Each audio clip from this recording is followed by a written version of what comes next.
This next comedian is a big friend of Andy Eklund. He's an improv guy, but before I introduce him, I just want to read a quote from a famous comedian that says, "Improv is where bad comedians go to find a wife and die. Improv is for failed comedians." And the name at the bottom of the quote is Andy Eklund. This next comedian is his partner in improv. Get up for Patrick Maxwell.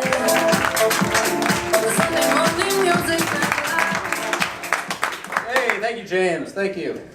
Andy, I did not know your feelings on improv. I thought you liked it. I'm very confused right now.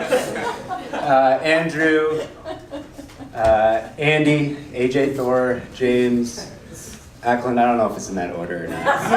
You have so many names. James already covered that. So I'll move on. Now, Andy, we all know that he had an interest in comedy growing up. He had it very early, so he went to Rutgers. And one of the reasons he went to Rutgers was because the Stress Factory, the comedy club that's in New Brunswick, is right near Rutgers. The other reason is because he didn't get into Princeton. He's a double legacy.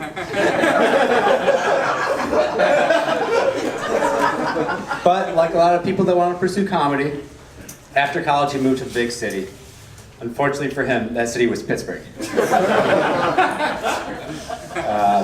Now since moving back to South Jersey, Andy has moved back in with his mother. And I don't know if you saw this, but over the summer, there was a headline that said, parents sue their 30-year-old son to be evicted from their house. And I thought, oh my God, Andy's homeless. It wasn't Andy, it was a guy from upstate New York. But Mary, you do have legal precedent if you ever need to get rid of it. So Andy and I, we met doing improv. That was about 3 years ago. And one of the things that I've learned about Andy is that he's very consistent, as in he's consistently late.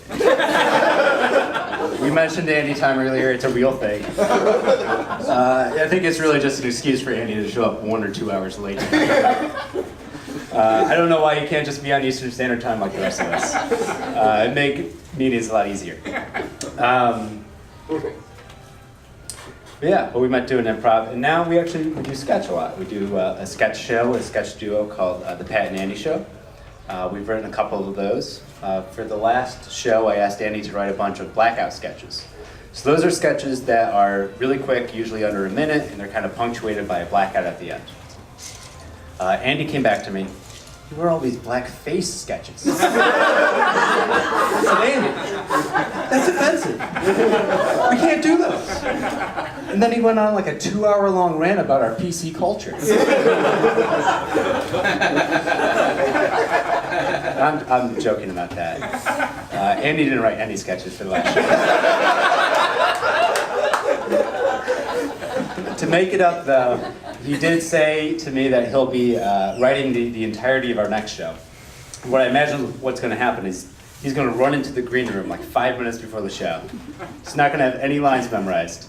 And he's going to have sketches that are all mouse-based puns of popular television shows.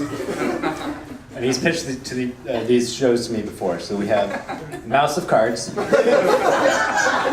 Saturday Mice Live, we have Full Mouse, and of course the follow-up, Fuller Mouse.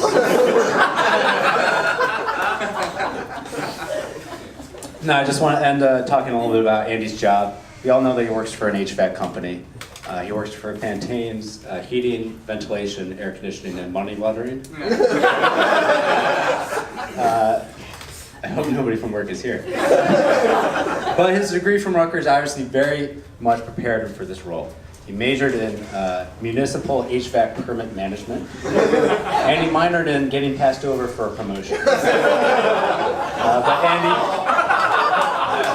happy birthday. It's been great knowing you for these past 3 years, and come out and see the Pat and Andy show sometime.